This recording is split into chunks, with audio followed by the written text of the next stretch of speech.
نہایت واجب الاحترام عزت مآب حضرت علامہ مولانا قاری عمران جاوید صاحب، امام و خطیب جامع مسجد حاضہ اور دیگر معزز و محتشم مہمانان گرامی قدر اور معزز سامعین کرام، رب تعالیٰ کا بے پایاں لطف و کرم ہے کہ جس کی توفیق خاص ہے اور امام الانبیاء آقا علیہ الصلوۃ والسلام کی نظر عنایت سے آج ہم اس عظیم الشان محفل پاک میں شریک ہوئے۔ رب تعالیٰ کے حضور دعا ہے کہ ہمارے بزرگ جو حج کے لیے تشریف لے جا رہے ہیں، اللہ رب العزت ان کے مبارک سفر کو اور مبارک کرے اور اس سفر کو اپنی بارگاہ میں قبول و منظور فرمائے۔ چونکہ وقت بہت تھوڑا ہے تو چند باتیں گوش گزار کرنا چاہوں گا۔ یاد رکھیے گا، اللہ رب العزت کی جو عبادت ہے وہ عملی طور پہ کسی نہ کسی اللہ کے برگزیدہ بندے کی سنت ہے۔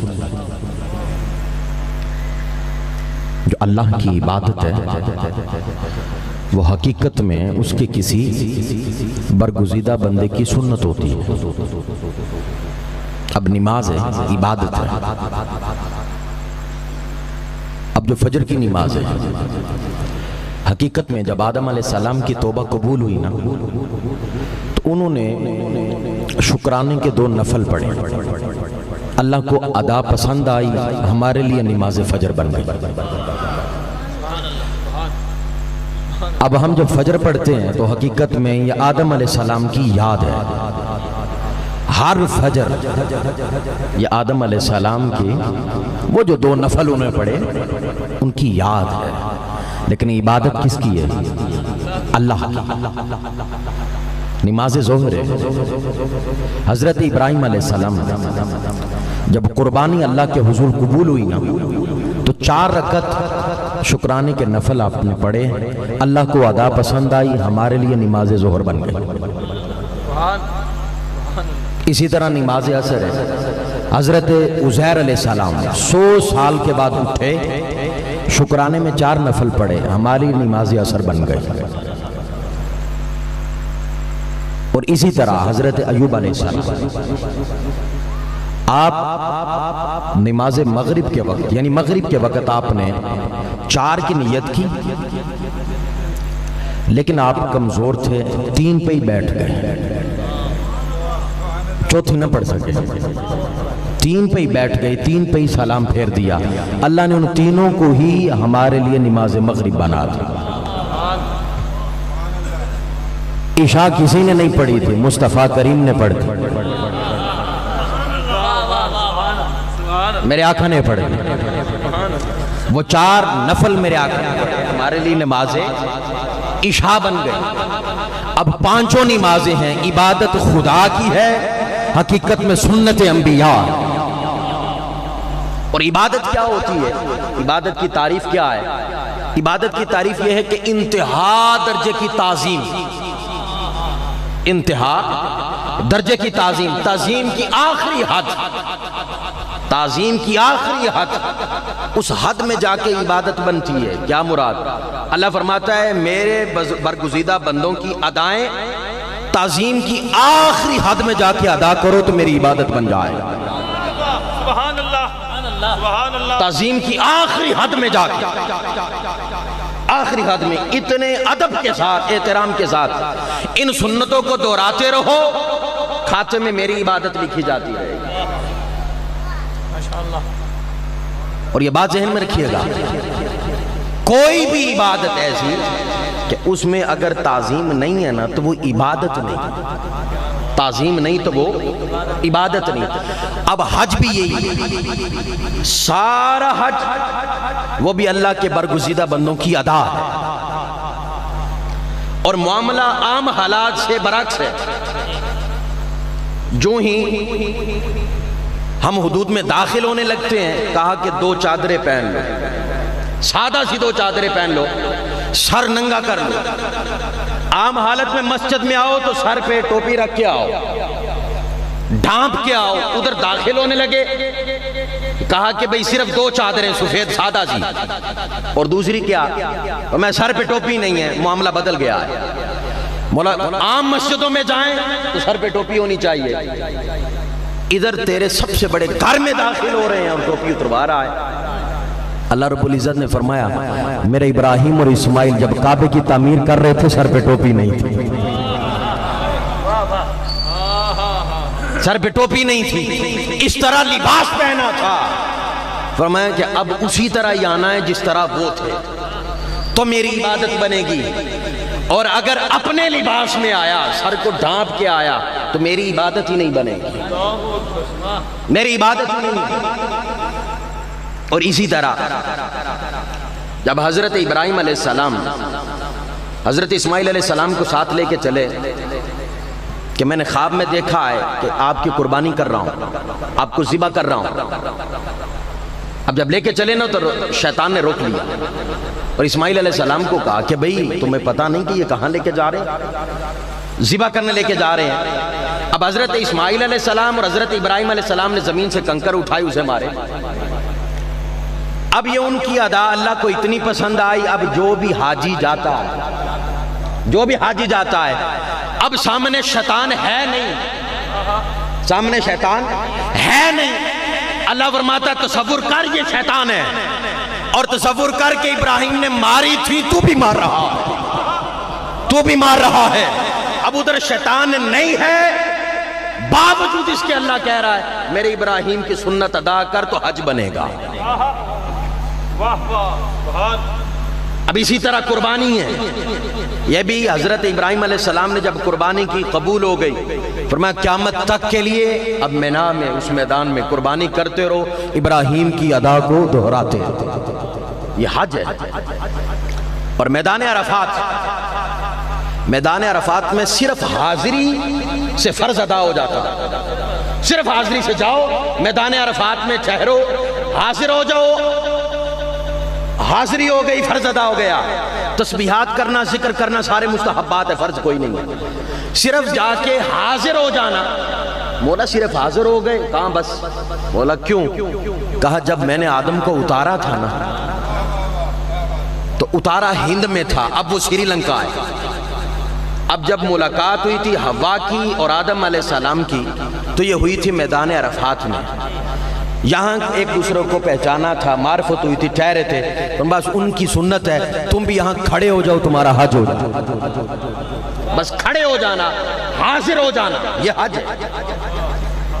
اگر عقل سے پوچھے نا تو عقل جواب نہیں دے سکتی کہ یہ کیا ہو رہا، بس اتنا خرچہ کر کے ادھر کھڑے ہونے آئے تھے، اتنے پیسے لگا کے بس ادھر پتھر مارنے آئے تھے، عقل تو جواب نہیں دے سکتی نا۔ عشق بولتا ہے ذرا پلٹ کے پیچھے دے، تمہیں پتہ نہیں ہے ادائیں کس کی ہیں، ادائیں کس کی ہیں۔ اب میدان عرفات، یہاں پہ ایک اور بھی بات، آج کل بڑا سوشل میڈیا کا استعمال ہوتا ہے اور ختم نبوت پہ بہت ساری باتیں ہو رہی ہیں، اور عجیب بات ہے کہ ہمارے جو نوجوان طبقہ ہے، ایک تو علم ہوتا نہیں ہے اور پھر دوسری کوشش نہیں کرتی سیکھنے کے لیے، اور خاص اس موضوع پہ نہ تو کوئی کاوش کرتا ہے اور نہ کسی کو اس میں فکر ہوتی ہے، نہ ماں باپ کو فکر ہوتی ہے۔ بیٹا کالج جاتا ہے، یونیورسٹی جاتا ہے، آپ نے بھیجا تھا علم لینے کے لیے کہ بیٹا عالم بن کے آئے، وہ ایمان بھی وہیں چھوڑ کے آ جاتا ہے۔ اب آدم علیہ السلام کو جب اتارا گیا نا تو امام ابو نعیم نقل کرتے ہیں، وہ کہتے ہیں جب ہند میں اتارا گیا آدم علیہ السلام کو گھبراہٹ محسوس ہوئی۔ اب آدم علیہ السلام جب وحشت محسوس کرنے لگے نا، جنت سے آئے تھے، اللہ رب العزت نے جبریل کو کہا جبریل جلدی جا، میرا آدم گھبرا رہا۔ جلدی جا میرا آدم، گھبرا رہا ہے، کوئی اور انسان تو یہاں تھا نہیں۔ اب جبریل علیہ السلام آئے، آپ نے فوری طور پہ آذان پڑھی۔ جب آذان پڑھی نا تو آذان میں آئے نا تو فرمایا اشہد ان محمد الرسول اللہ، اشہد ان محمد الرسول اللہ۔ فرمایا اس کائنات اور اس زمین پہ سب سے پہلے نام محمد لیا گیا ہے صلی اللہ علیہ وسلم۔ آدم علیہ السلام نے سنا اشہد ان محمد الرسول اللہ، آدم کی بات نہیں ہوئی، سن میں رہا ہوں، کوئی اور نظر نہیں آ رہا، نام لیا جا رہا ہے محمد الرسول اللہ۔ آپ نے جبریل علیہ السلام جب آذان مکمل کی نے کہا جبریل میری بات سن، من محمد، جبریل بات تو بتائیے محمد ہے کون صلی اللہ علیہ وسلم، یہ کون ہے؟ جبریل علیہ السلام نے عرض کی آدم علیہ السلام کی بارگاہ میں، آپ کو پتہ ہے یہ کون ہے؟ کہا جی مجھے علم نہیں، آپ بتائیے گا۔ کہا یہ آپ کی اولاد میں آخری نبی، آپ کی اولاد میں آخری نبی ہیں۔ اب جو سب سے پہلے اس کائنات اور اس زمین پہ جو اعلان ہوا وہ تاجدار کائنات کی ختم نبوت، ختم نبوت کا ہوا ہے، سب سے پہلا اعلان، اور اعلان یہ تھا کہ حضور آخری نبی ہے۔ آج نہ جانے عجیب جھگڑوں میں پڑ گئے، کسی کو 40 سال کے بعد نظر آ رہے ہیں، کسی کو پہلے نظر آ رہے ہیں۔ حقیقت یہ اس زمین میں سب سے پہلا اعلان حضور کی ختم نبوت کا ہوا ہے۔ اور بس اتنا نہیں، آدم علیہ السلام کی توبہ قبول ہوئی، اور کیسے ہوئی؟ عرض کی مولا محمد صلی اللہ علیہ وسلم کے صدقے بخش دے۔ اللہ رب العزت نے کہا جی بخش دیا، لیکن ایک بات بتا، تجھے پتا کس نے دیا محمد کا صلی اللہ علیہ وسلم؟ پتا کس نے دیا؟ کہا مولا لما خلقتنی، جب مجھے تو نے بنایا نا تو میں نے عرش کی طرف یوں نظر اٹھا کے دیکھا تو وہاں لکھا ہوا تھا لا الہ الا اللہ محمد الرسول اللہ۔ میں سمجھ گیا، اسی دن نہیں سمجھ گیا۔ اب فأوحى اللہ تعالی، اب اللہ نے وحی کی۔ اب یہ بات بڑی غور طلب ہے، یہاں تک تو حدیث آپ نے سنی، اللہ نے وحی کی، اب یہ پہلی وحی ہے، اس سے پہلے وحی کوئی نہیں، یہ پہلی وحی ہے۔ اور جو وحی کی دنیا ہے نا، اس دنیا کی پہلی وحی آدم علیہ السلام کی طرف جو نازل کی کر کے اللہ رب العزت نے کہا آدم تو نے سچ کہا، تمہیں پتہ یہ کون ہے؟ یہ تیری اولاد میں یہ آخری نبی ہے۔ اب جو پہلی وحی تھی اس وحی میں ہی حضور کی ختم نبوت کا بھی اعلان، پہلی وحی میں حضور کی ختم نبوت کا اعلان ہو گیا تھا کہ حضور آخری نبی ہیں۔ اور میرے آقا نے پتہ کیا فرمایا صحابہ کو؟ میرے آقا علیہ السلام فرماتے ہیں انی عند اللہ مکتوب لخاتم النبیین، فرمایا کہ میں اللہ کے ہاں خاتم النبیین لکھ دیا گیا تھا۔ حضور کب؟ فرمایا وَإِنَّ آدَمَ لَمُنْجَادِلٌ فِي طِينِهِ، آدم ابھی پانی اور مٹی سے خمیر بھی تیار نہیں ہوا تھا، میں مصطفیٰ اس وقت بھی خاتم النبیین۔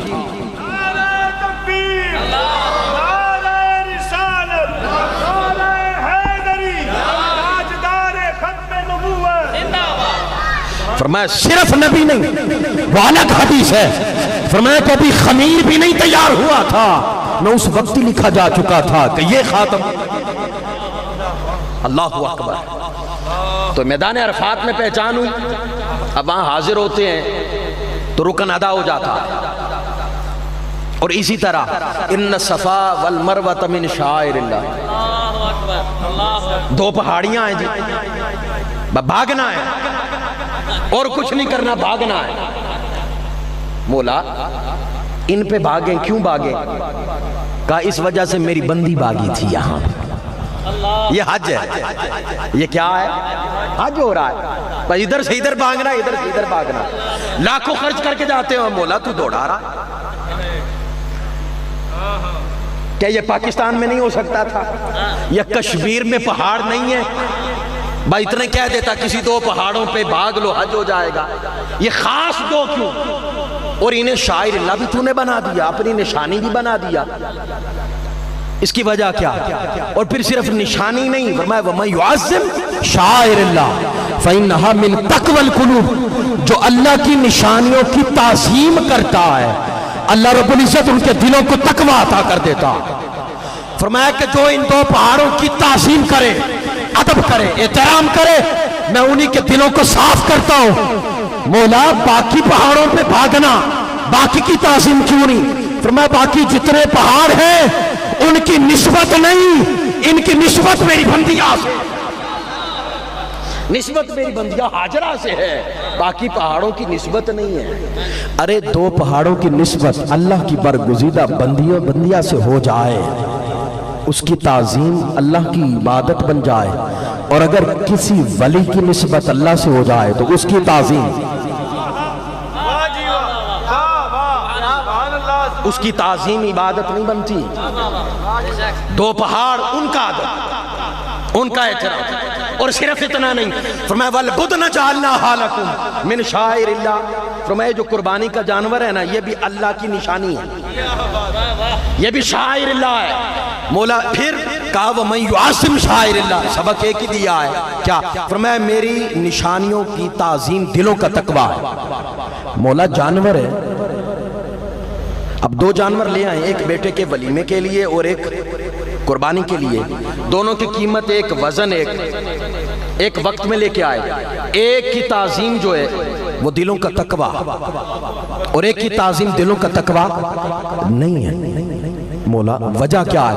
کہا اس کی تو نے نیت کر لی ہے قربانی کی، اب نسبت مجھ سے ہو گئی. فرمایا اس کی تعظیم اب میری عبادت بن گئی، دلوں کا تقویٰ ہو گیا. ارے جانور اگر اس کی قربانی کی نیت کر لو تو اس کا ادب، اس کا احترام بھی دلوں کا تقویٰ ہے. اور جو بندہ اپنی ساری زندگی اللہ کے رستے میں قربان کر دے، اس کی تعظیم عبادت نہیں بنتی. ساری زندگی قربان کر دے، یہ حج ہے، بھاگنا. اور اسی طرح اسماعیل علیہ السلام ایڑی ماری، پانی نکل آیا، فرمایا یہ بھی پی لو، یہ بھی پی لو. اللہ اکبر. آپ کوئی بھی حج کا رکن اٹھاؤ، پیچھے کسی نہ کسی کی ادا، کسی نہ کسی کی ادا. اب مکہ میں بڑی اہم بات سمجھانے لگا ہوں. اب یہ سارا کچھ مکہ میں موجود تھا، لیکن موجود ہونے کے باوجود اللہ نے قسم نہیں کھائی، اللہ نے قسم نہیں کھائی. لیکن ایک وقت آیا اللہ نے کہا لا اقسم بهذا البلد وانت حل بهذا البلد ووالد وما ولد. فرمایا میں اس شہر مکہ کی قسم کھاتا ہوں. مولا اس سے پہلے نہیں کھائی تھی، صفا مروہ بھی تھا، تیرا گھر بھی تھا، آدم بھی آئے، انبیاء بھی آئے، قبریں بھی یہاں پہ بنی، میدان عرفات بھی تھا، مزدلفہ بھی تھا، قربانیاں بھی ہوتی رہی، کنکر بھی مارتے رہے، لیکن قسم نہیں کھائی. آج قسم کیوں کھا رہا ہے؟ اللہ فرماتا ہے تھوڑا آگے بڑھ، ذرا دیکھ میں قسم کیوں کھاتا ہوں. وَأَنْتَ حِلٌّ بِهَٰذَا الْبَلَدِ، اس گھر میں میرا مصطفیٰ رہتا ہے، میں اس لیے قسم کھاتا ہوں. نعرہ تکبیر، نعرہ رسالت، نعرہ رسالت، نعرہ حیدری، علماء حق اہل سنت. فرمایا ہر ادا اپنی جگہ، ہر ادا کو میں نے رکن تو بنایا، قسم نہیں کھائی، قسم نہیں کھائی. کیونکہ رب جس کی قسم کھائے وہ اتنا عظیم بھی تو ہو جس کی رب قسم کھائے. ارے تم رب کی قسمیں کھاتے ہو، تمہاری بات پختہ ہو جاتی ہے. تو میں قسم کھاؤں تو وہ مرتبہ تو ہو نا. فرمایا جب تک جائے ولادت مصطفیٰ نہیں تھا ہم نے قسم ہی نہیں کھائی، ہم نے قسم ہی نہیں کھائی. اور مفسرین کہتے ہیں اس کا ایک اور بھی معنی ہے، وہ یہ فرمایا لا بمعنی نافیہ. اللہ فرماتا ایک تو ترجمہ ہو گیا میں قسم کھاتا ہوں کیونکہ حبیب تو رہتا ہے، مغالطے نہ رہیں کسی کو، حبیب تو رہتا ہے تو میں قسم کھاتا ہوں. اب ایک معنی یہ ہے کہ میں قسم نہیں کھاتا، میں قسم نہیں کھاتا. اب ترجمہ کیا بنے گا؟ امام سیوطی فرماتے ہیں ترجمہ یہ ہوگا، اللہ فرماتا ہے میں قسم نہیں کھاتا اس شہر مکہ کی، میں اس وجہ سے حبیب جب تو مکہ میں تھا میں قسمیں کھاتا تھا، جب چھوڑ کے مدینے چلا گیا ہم نے قسمیں کھانی چھوڑ. ہم نے قسمیں کھانی چھوڑ دی ہیں۔ اور تیسرا لا استفہامیہ، یہ بھی تفسیر آئی ہے، انہوں نے کہا اب اگر لا استفہامیہ ہو تو معنی کیا بنے گا؟ فرمایا اب معنی یہ بنے گا، اللہ فرماتا ہے حبیب میں کیوں نہ قسم کھاؤں اس کی، میں کیوں نہ اس کی قسم کھاؤں، حبیب تو رہتا ہے اور میں قسم ہی نہ کھاؤں۔ یہ کیسے ہو سکتا ہے؟ یہ کیسے ہو سکتا ہے؟ اور یاد رکھیے گا، مختصر کر رہا ہوں، وقت تھوڑا ہے، حج کے سارے رکن، سارے مناسک، یہ بات غور سے سننی ہے، حج کے سارے رکن مکہ میں، مدینے میں ایک بھی نہیں، مدینے میں ایک بھی نہیں۔ کوئی بندہ جائے، حج کرے، مناسک ادا کرے، ارکان ادا کرے، واپس آ جائے، مدینے نہ جائے، ظاہراً کوئی فتویٰ نہیں لگا سکتا، کیونکہ رکن ادا ہو گئے۔ عاشقوں کی بات نہیں کر رہا، ظاہر کی بات کر رہا ہوں۔ اب سارے رکن مکہ میں، مولا اپنے حبیب کی خاطر قسمیں کھاتا رہا مکہ کی، ایک رکن مدینے بھی رکھ دیتا، رکن سارے اپنے شہر میں رکھ لیے، مدینے میں ایک رکن نہیں رکھا، قسمیں مکہ کی بھی کھائی جا رہی ہیں حضور کی وجہ سے، بات سمجھ نہیں آتی۔ مولا کہتا ہے نادانوں، یہی سمجھانا چاہتا ہوں، کیونکہ یہ انسان لالچی بڑا ہے، یہ انسان لالچی بڑا ہے، سجدہ کرتا ہے لالچ ہے جنت ملے گی، جہنم سے ڈرتا ہے اس لیے سجدے کرتا ہے کہ لالچی ہے، بڑا لالچی ہے یہ۔ فرمایا کہ یہ مکہ میں آئے، حج کرے، سارے ارکان ادا کرے، اب لالچ ہے کہ اگر کوئی رہ گیا تو حج نہیں ہوگا، ضرور کرے گا، لالچ میں کرے گا، اتنا پیسہ لگا کے آیا، او بابا جنت نہیں ملے گی، لالچی ہے۔ تو میں مولا پھر مدینے میں کیوں نہیں رکھا؟ چلو مدینے بھی آ جاتے مجبوراً۔ اللہ رب العزت فرماتا ہے یاد رکھو لوگوں کہ میں اپنے در پہ لالچی برداشت کر سکتا ہوں، در مصطفیٰ پہ لالچی برداشت نہیں کر سکتا۔ لالچی مکے میں رہو، پیار والے مدینے میں آئے۔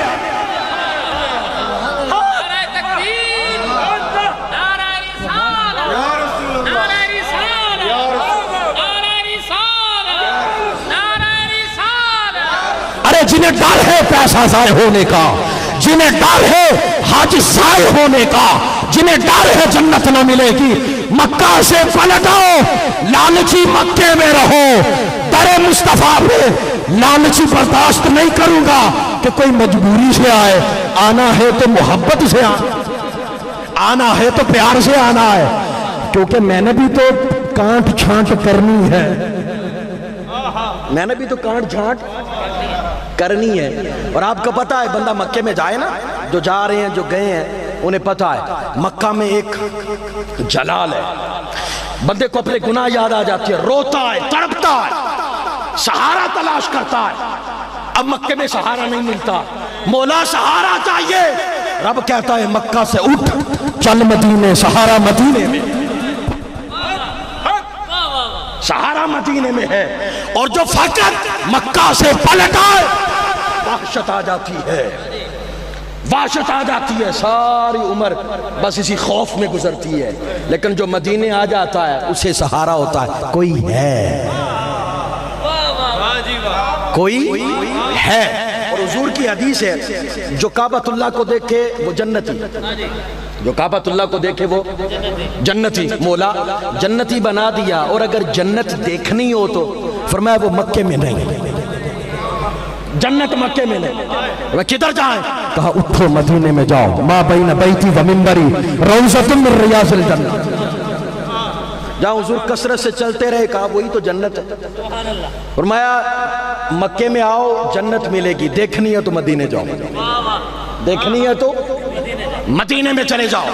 اور پھر خود قرآن میں خدا فرماتا ہے، مختصر کر رہا ہوں بس بات ختم کر رہا ہوں، وَلَوْ أَنَّهُمْ إِذْ ظَلَمُوا أَنفُسَهُمْ جَاءُوكَ، فرمایا اٹھو جانوں پہ ظلم کر بیٹھو، مولا تیرے در پہ، کہا نہیں میرے در پہ نہیں، کہا دو طریقے ہیں جی گناہ بخشوانے کے، ایک کیا؟ فرمایا آ جا ڈائریکٹ میرے رستے پہ آ جا، میری بارگاہ میں آ جا۔ تو مولا کیا کروں؟ فرمایا فسبح بحمد ربک، میری حمد کر، میری تسبیح کر، واستغفر، استغفار کر، مولا معاف کر دے گا؟ کا گارنٹی کوئی نہیں۔ ڈائریکٹ خدا کے پاس گئے، تسبیح بھی کی، حمد بھی کی، استغفار بھی کیا، گارنٹی کوئی نہیں ملی۔ مولا رستہ بتا نہ گارنٹی بھی ملے۔ فرمایا اگر گارنٹی چاہتے ہو تو در مصطفیٰ پہ آؤ۔ فرمایا تیرے در پہ آئے تھے تو تسبیح بھی کی، حمد بھی کی، استغفار بھی کی، وہاں کیا کرے؟ فرمایا وہاں کچھ نہیں کہنا، کچھ نہیں کرنا، آؤ ادب سے حاضری دو۔ میرے مصطفیٰ نے ایک بار بھی کہہ دیا نا مولا چھوڑ دے، میں چھوڑ دوں، تسبیح بھی ہو جائے گی، حمد بھی ہو جائے گی، میں چھوڑ دوں گا۔ اور پھر یہ بھی بات بتا دی، کہا ہے میرے حبیب یہ بھی بات سن لیجئے گا، اگر کوئی بندہ گناہ کرے، میری نافرمانی کرے، آپ کہیں میں چھوڑ دوں گا، لیکن دوسری طرف یہ دیکھ لیجئے گا جو آپ کا گستاخ ہے نا، استغفر لهم او لا تستغفر لهم ان تستغفر لهم 70 مرہ۔ فرمایا اگر میری بارگاہ کا کوئی بے ادب ہے، نافرمان ہے، گناہ کر لیا، معصیت میں چلا گیا، حبیب آپ کہیں میں چھوڑوں گا۔ جو آپ کی بارگاہ کا گستاخ ہے حبیب، ایک بار نہیں، دو بار نہیں، تین بار نہیں، چار بار نہیں، 5 بار نہیں، 70 مرہ، آپ 70 بار بھی کہے میں خدا اس بدبخت کو نہیں چھوڑوں، اس بدبخت کو نہیں چھوڑوں گا۔ آپ بھی کہیں تو، آپ بھی کہیں تو، جو میرا گستاخ ہو، جو میرا نافرمان ہو، آپ کہیں تو چھوڑ دیا، لیکن جو آپ کا گستاخ ہے ایک بار نہیں، آپ 70 بار بھی کہیں نا میں خدا نہیں چھوڑوں۔ مولا پاکستان میں معاف کرنے والا کون؟ اللہ۔ مکہ میں معاف کرنے والا کون؟ مدینے میں معاف کرنے والا اللہ۔ مولا ہر جگہ تو ہی معاف کرنے والا ہے، تم مدینے کا رستہ کیوں بتا رہا؟ معافی تو نہیں دینی ہے؟ اللہ رب العزت فرماتا ہے اس لیے تاکہ سب کو پتا چل جائے کہ میری بخشش میرے حبیب کے در کی خیرات بن کے تقسیم ہوتی۔ اللہ رب العزت کی حضور دعا ہے رب تعالیٰ صحیح معنوں میں حضور علیہ الصلوۃ والسلام کی محبت اور غلامی عطا کرے۔ وما علینا الا البلاغ۔